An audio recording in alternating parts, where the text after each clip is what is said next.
Bom, gente, antes de começar, queria lembrar todo mundo que curtiu o conteúdo, dá um joinha, se inscreve no canal, não cai o dedo, não custa nada, tá? Sempre bom. Hoje nós vamos começar, continuando nossos estudos, o capítulo 6 do Evangelho, Cristo Consolador. Então, nós vamos fazer a abertura do nosso Evangelho, a Carolzinha vai fazer o favor de ler para a gente e a gente depois comenta, tá certo? Irmão Jesus, mais uma vez estamos reunidos em teu nome para dar sequência aos nossos estudos no Evangelho, com o intuito de aliviar nossa jornada, adquirindo conhecimento e evitar os resgates futuros para que tenhamos uma vida de plena felicidade. Agradecendo aos espíritos que comparecem todas as terças-feiras dos nossos estudos, aos nossos mentores, aos espíritos de luz. E vamos iniciar o nosso trabalho de coração que o Pai nos deixou. Pai nosso que estás no céu, santificado seja o vosso nome. Venha a nós o vosso reino. Seja feita a vossa vontade, assim na terra como no céu. O pão nosso de cada dia nos dai hoje. Perdoai as nossas ofensas, assim como nós perdoamos a quem nos tem ofendido. Não nos deixeis cair em tentação, mas livrai-nos, Senhor, de todo mal, porque teu é o reino, o poder e a glória, hoje e sempre. Que assim seja.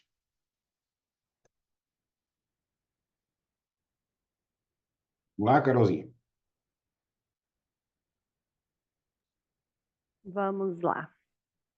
Capítulo 6, o Cristo Consolador.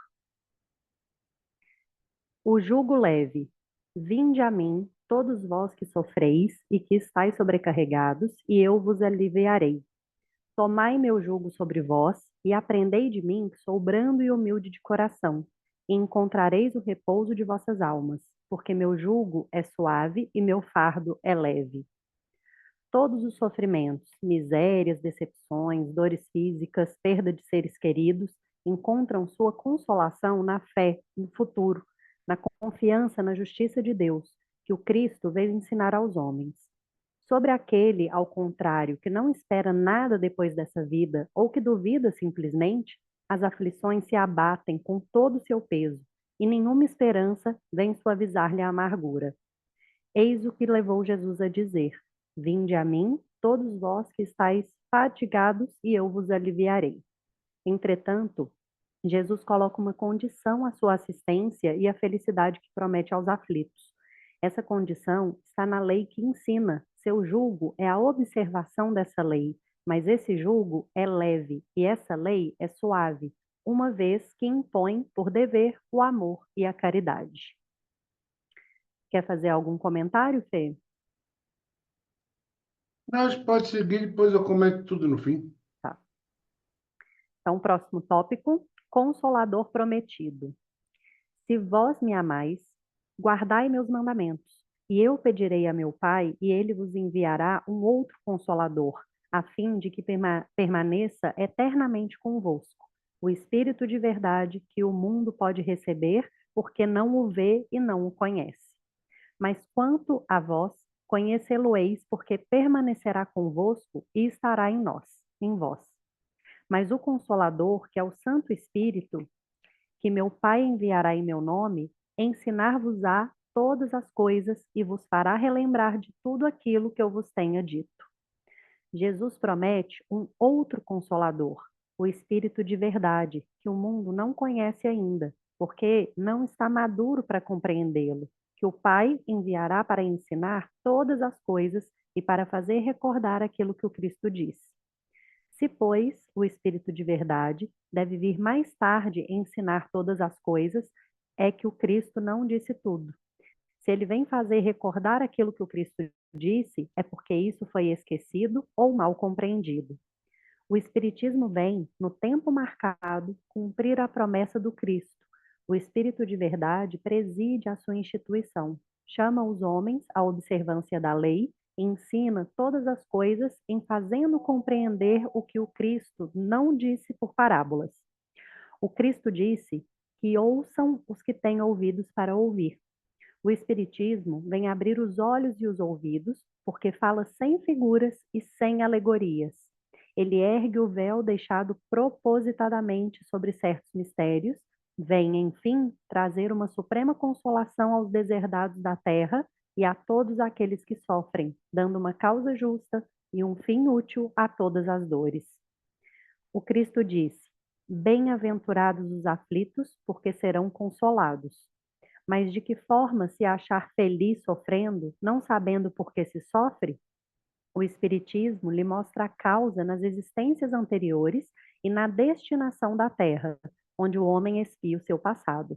Mostra-lhe o objetivo naquilo em que os sofrimentos são como crises salutares que conduzem à cura e são a depuração que assegura a felicidade nas existências futuras. O homem compreende que mereceu sofrer e acha o sofrimento justo. Sabe que esse sofrimento ajuda o seu progresso e o aceita sem lamentar, como o obreiro aceita o trabalho que lhe valer seu salário. O Espiritismo lhe dá uma fé inabalável no futuro e a dúvida pungente não mais se abate sobre sua alma. Fazendo-o ver do alto, a importância das vicissitudes terrestres se perde no vasto e esplêndido horizonte que ele descortina, e a perspectiva da felicidade que o espera lhe dá a paciência, a resignação e a coragem de ir até o fim do caminho.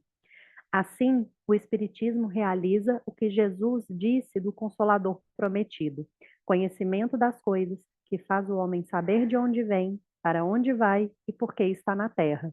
Chamamento aos verdadeiros princípios da lei de Deus e consolação pela fé e pela esperança.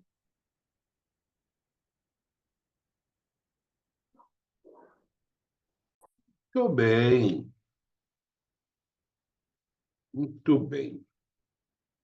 Quando Jesus diz assim, vinde a mim os aflitos, vinde a mim os que estão em agonia, vinde a mim.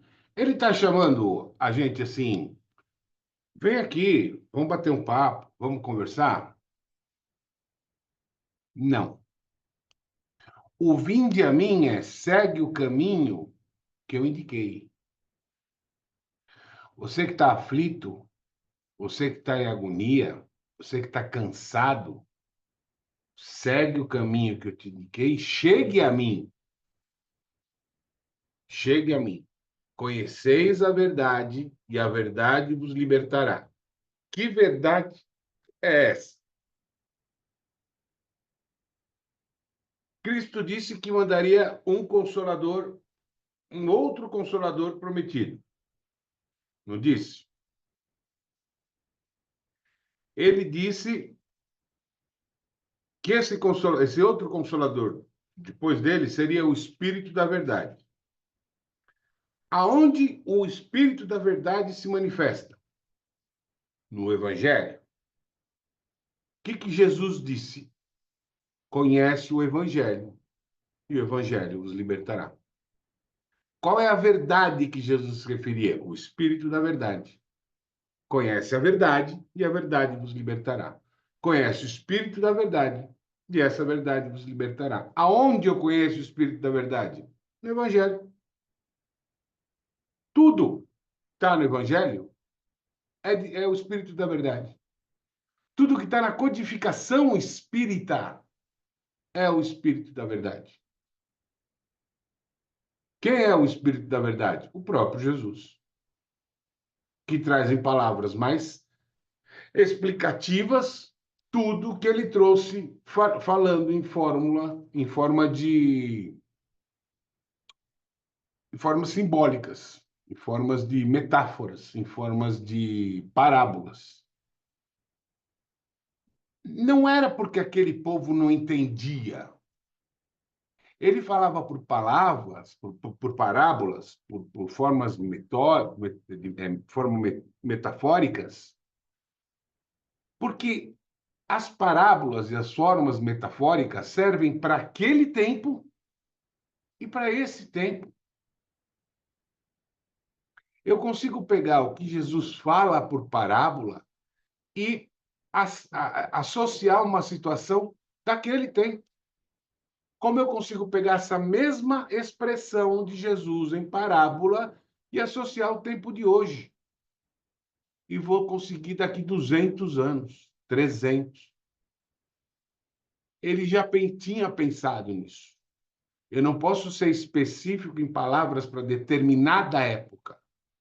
Eu tenho que usar palavras que sirvam para todas as épocas, porque vai ter gente que vai ler isso daqui um tempão.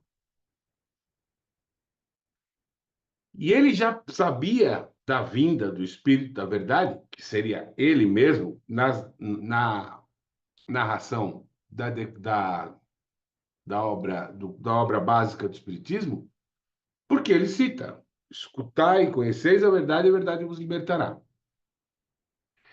E aí eles tocam num ponto bem interessante, que é: eu entendo porque eu sofro e entendo que mereço sofrer.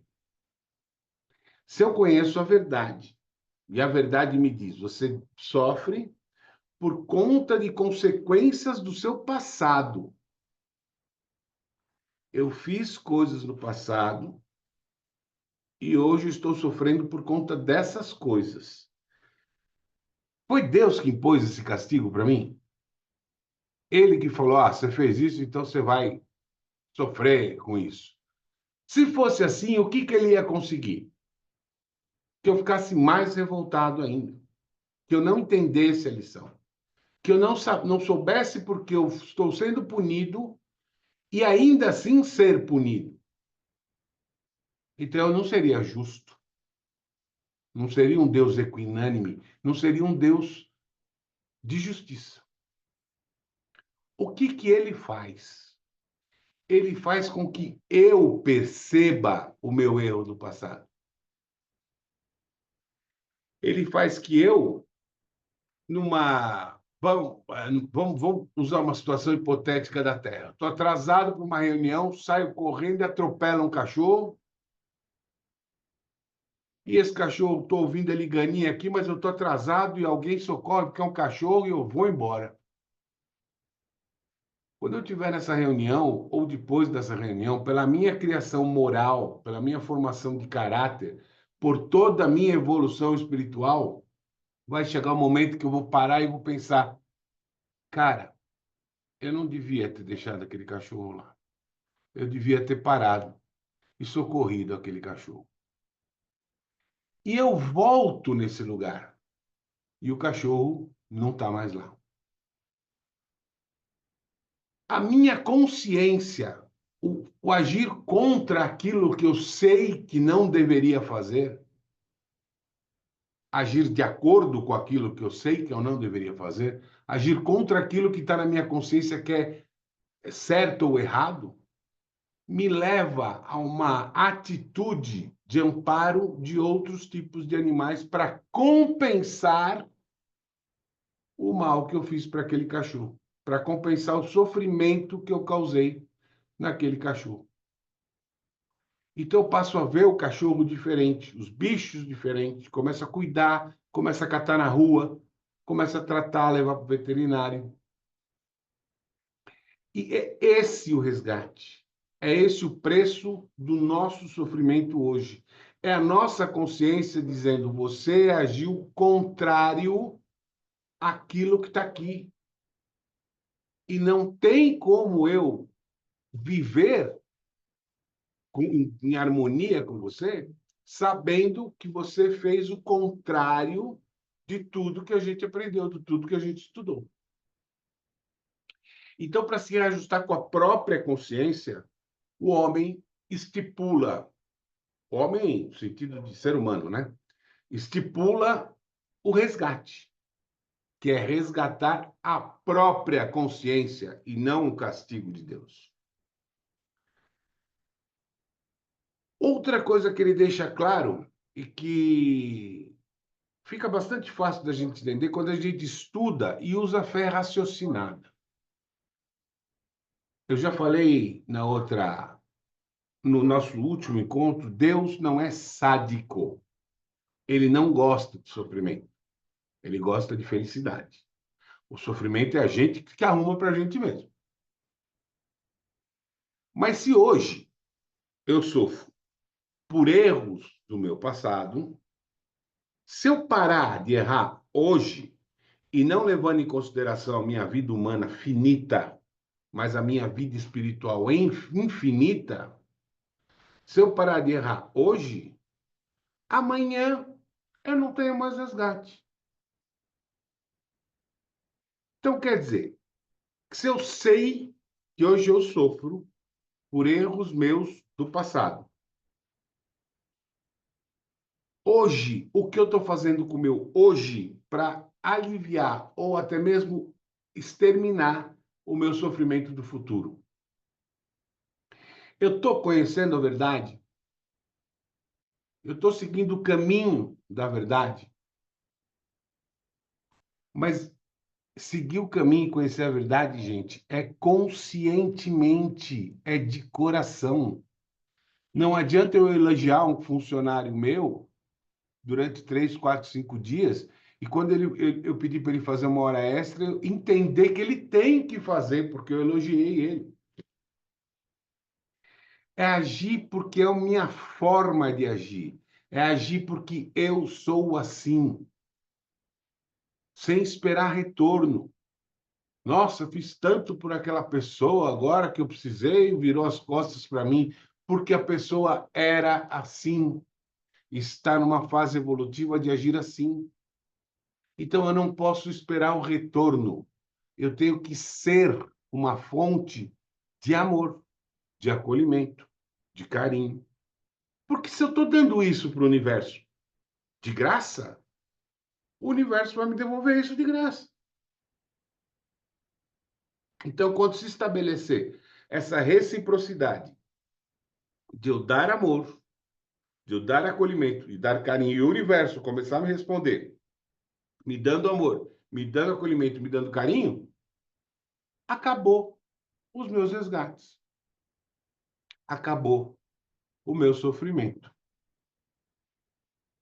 Então, que as lições do passado que se refletem hoje sirvam como lição para que hoje nós não passemos por isso amanhã. A alternância, a alteração, a mudança, o desvio do rumo da vida é hoje, para que eu alivie o meu amanhã. Quando eu não tiver mais resgate, eu não preciso encarnar mais.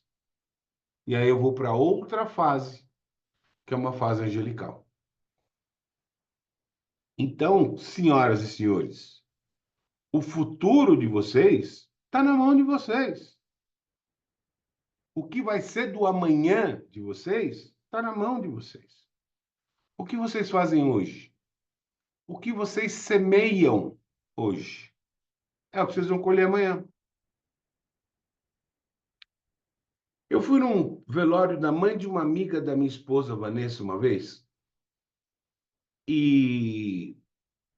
Não, do pai da. É uma amiga minha dela. O marido dela também é minha amiga. Enfim, do pai dessa amiga dela. E em determinado momento ali do velório, o marido dessa amiga dela me chamou de canto e falou: Cara, estão perguntando se tem algum advogado aqui. Posso falar que você é advogado? Eu falei: Para quê? Os caras querem advogado aqui. Porque tem uma mulher lá na sala de velório que os caras largaram lá e foram embora. Eu falei: Você está de sacanagem. Ele falou: Não, verdade.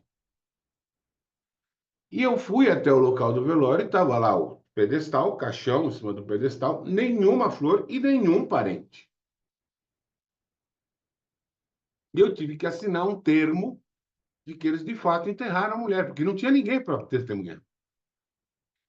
E aí a gente pode pensar assim: Pô, mas será que ninguém foi lá para dar o último adeus para a mulher, para, né? O que que ela plantou? Coitada da mulher, né? O que que ela plantou? Para não ter ninguém no velório dela. É uma atitude de desrespeito? Pode ser. Mas se a pessoa sabe que ninguém vai, porque a mulher plantou só o mal, ele se despede ali na hora e vai embora. Ele não vai ficar o dia inteiro ali. Ele faz uma oração, se despede dela e vai embora. E provavelmente foi o que as pessoas fizeram. E a mulher estava sozinha. Ela foi carregada pelos funcionários do cemitério, enterrada com os funcionários do cemitério em volta dela. E eu ali atestando que ela tinha sido enterrada. Então, quando a gente vê uma pessoa numa situação muito degradada, a gente fala, nossa, coitado, quanto sofrimento, quanta dor. Mas aquilo lá é colheita do quê? O que ele foi, o que ele fez lá atrás? Quando a gente vê alguém muito assistido, muito beneficiado pela vida, mas, pô, ó, o cara, né, meu, tem tudo. Aquilo é colheita do quê? O que esse cara fez lá atrás? E aí é onde entra um grande divisor de águas da nossa evolução. Porque se a gente age sempre bem, a gente vai sempre, o universo vai responder sempre bem para a gente. A gente vem rico e a gente perde toda a evolução se apegando ao dinheiro de novo. Que a gente não estava preparado para lidar com o dinheiro naquele momento, naquela situação. E aí a gente se apega ao dinheiro, atrasa tudo de novo e mais resgate lá para frente. Então, o consolador não é que ele vai vir te consolar quando você está sofrendo. Não é que ele vai fazer cafuné. Não é que ele vai vir pegar na sua mão e te ajudar a caminhar. Ele está te orientando. Quer vir a mim? Siga a verdade. Siga aquilo que eu deixei escrito pelo Espírito da verdade. Assim você chega a mim. Eu não vou te buscar. Mas se você se puser no caminho que eu ensinei, você chega a mim. Se você está aflito, você está cansado, você está injustiçado, se põe no caminho que eu ensinei e vem a mim. Então as pessoas ficam esperando que Jesus venha pegar no colo, venha abraçar, dar beijinho. Ele não vai vir. Não vai vir. É essa o nosso trabalho. Ir a ele e chegar e falar, consegui. Não ele vir a nós.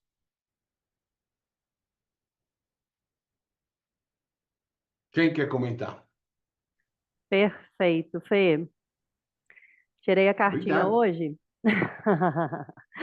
Tirei a carta hoje, que fala exatamente sobre isso, né? Então, a carta que saiu foi raízes. E o que que a gente está falando aqui? Da gente escolher onde que a gente quer montar a nossa base, né? Se a gente quer montar um alicerce fraco ou forte, porque isso é que vai levar a nossa elevação ou não.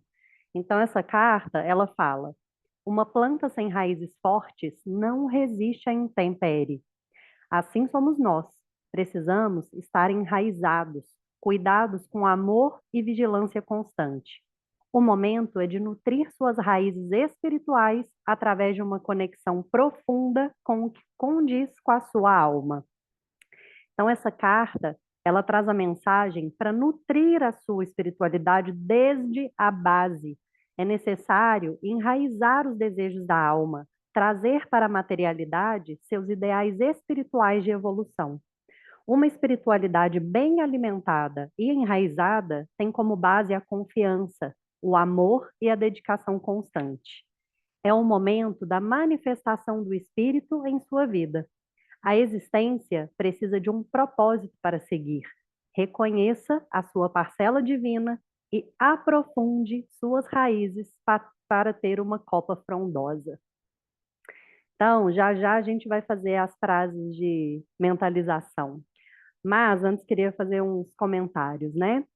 Assim como as raízes conectam a planta à terra, né, que é a fonte de nutrição, de estabilidade, de vida, as nossas raízes espirituais nos conectam ao que é essencial. E o que é essencial? É o divino, é o sagrado, são nossos ancestrais, é a nossa essência, né? Então, espiritualmente, raízes profundas simbolizam uma fé firme, que não se abala com os ventos da vida. Pode vir qualquer coisa que a gente não cai. Então, elas mantêm a nossa alma alimentada e forte, mesmo nos momentos de crise. Por isso que a fé e a base espiritual é tão importante para não deixar a gente cair. Então, agora, eu vou pedir para vocês sentarem em cima da mão de vocês. Como é que a gente está falando de raízes, né, de base, de enraizamento, então eu vou pedir para vocês sentarem em cima da mão onde está o primeiro chakra. E aí eu vou pedir para vocês mentalizarem as frases que eu vou falar agora. Sou nutrido pelo amor e fortaleço as minhas raízes. Quanto mais profundas são minhas raízes, mais firme eu estou no mundo. A árvore que tem raízes profundas resiste à tempestade. Então, essa é a mensagem da cartinha de hoje em relação ao conteúdo visto do Evangelho.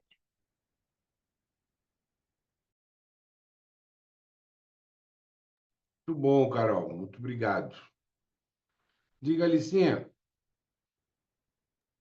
Eu ia trazer, a carta trouxe, né? Foi o que a carta falou sobre a questão da ancestralidade, dessa raiz interior.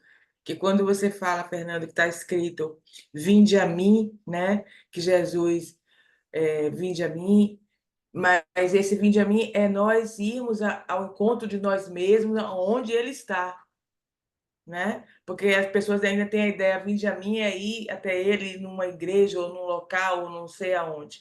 Mas esse convite de vinde a mim é assim, a gente realmente penetrar no nosso ser, né? Que às vezes é o mais, não quero dizer difícil, não é tão fácil esse reencontro com esse Jesus interno. E aí a carta, para mim, assim, trouxe também sobre isso, né? Sobre ancestralidade, sobre raízes, que é essa busca interna dessa energia, dessa fonte, essa matriz original em nós. É isso. É isso mesmo. Ele não está falando, fica tranquilo que eu vou até você. Não é isso que ele está dizendo. Está dizendo, tá ruim? Para de errar o caminho. Para de sair do caminho. Para de zigue-zaguear. Vem na reta e vem a mim. É isso que ele está dizendo. Se está sofrendo errando, para de errar. E vem a mim numa reta só. Mais alguém? Eu acho que o primeiro passo para ir a Ele é reconhecer a nossa parcela divina. Não tem como encontrá-lo, né? Então, esse reconhecimento é muito importante. E que bom que todo mundo está aqui, né? Buscando cada vez mais conectar essa essência.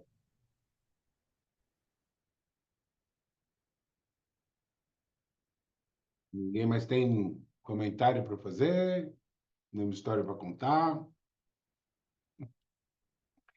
O sexto capítulo é um capítulo um pouco mais curto, não é que nem o quinto, que foi 4, 5 etapas, né? Então a gente vai terminar ele na terça que vem, e aí na outra terça começa o capítulo 7. Tá todo mundo bem? Tranquilo? Podemos encerrar? Sim.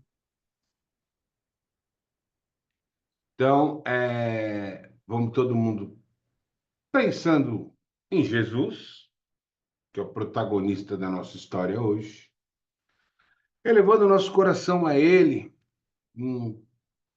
sentindo a nossa frequência vibratória se aproximar da frequência vibratória da espiritualidade maior.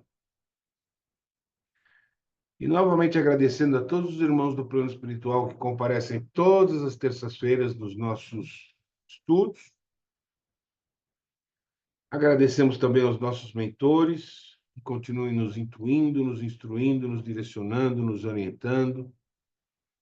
Aos espíritos de luz, nós agradecemos pelo tempo que devotam a nós, pedindo que fluidifiquem a água, para que ao bebermos nos livremos dos nossos males físicos e espirituais, e nos concedam a divina bênção do passe, nesse momento em que cada participante dessa reunião projeta à sua frente uma entidade de luz.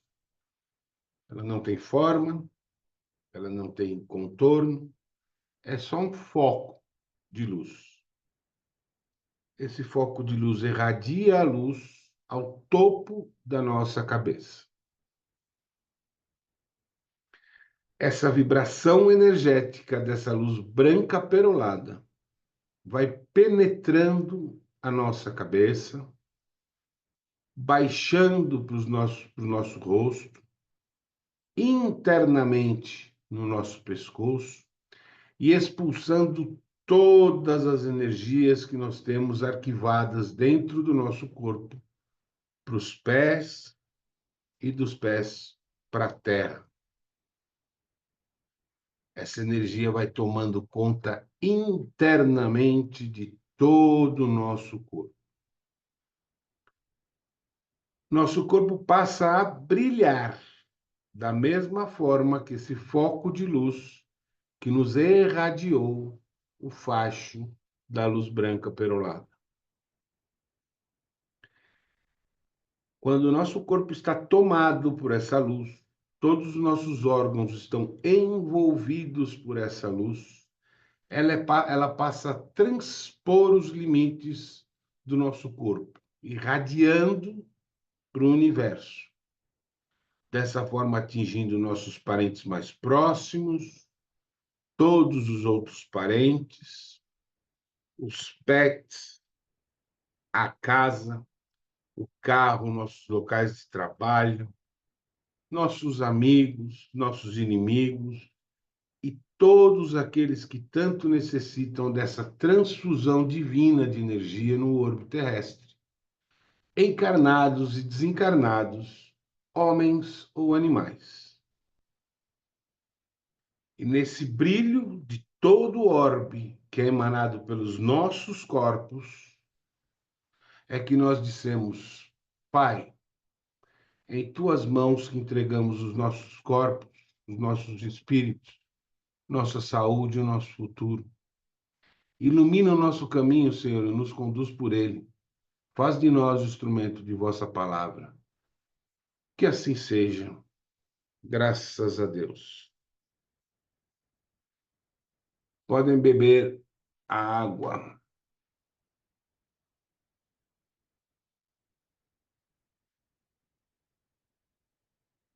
Lembrando a todos, gostaram do conteúdo, dá o like, se inscreve, tem muito mais no canal. Queria pedir vibrações para algumas pessoas também, tá? Quem quiser colocar no chat alguns nomes, a hora que eu puder falar, você me fala. Pode falar. Andréia Cristina Farias de Oliveira Simas. Deixa eu ver aqui no chat. Maria Carolina Oliveira Santos. Catarina de Azevedo Rabelo. Kátia Maria Rabelo Abras. José Sebastião Abras. Marcel Sena de Oliveira Teixeira. Marcel Sena de Oliveira Teixeira.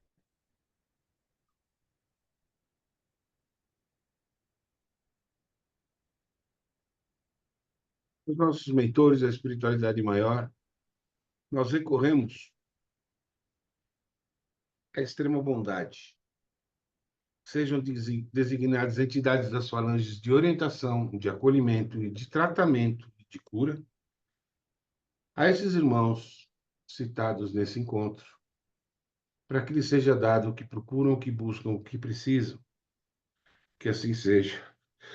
Graças a Deus.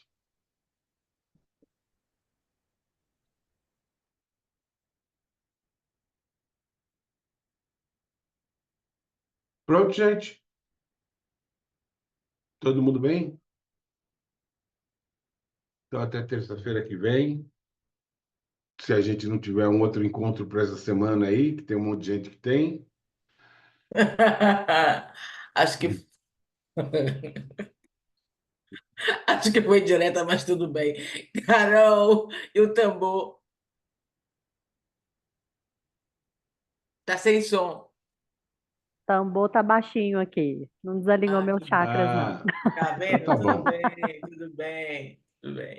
Obrigada, Fernando, Carol, beijo a todos, boa noite. Então, que a gente fosse ver no Obrigada curso, a se você. vê, senão até terça-feira que vem, tá? Tá, Fiquem boa todos com noite, Deus, sempre na gratidão. mais alta vibração. Beijo! Beijo, beijo. Obrigada, boa noite.